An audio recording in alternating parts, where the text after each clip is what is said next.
Hello mga kapobre, nakahuli tayo ng fruit dab mga kapobre oh. So, iniwanan ko dito sa mga kapobre, yung bagong katiang kong fruit dab mga kapobre. Dito inilagay ko dito sa sa lasang mga kapobre. Nakakuha siya mga kapobre, isa kabuk mga kapobre.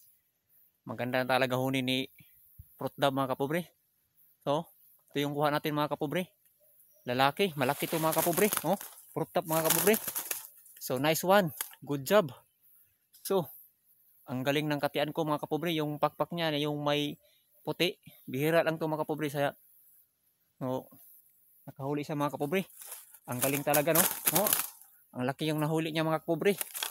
Yung katian natin mga kapobre na nasa bagong na. Ito yung huli ko mga kapobre no.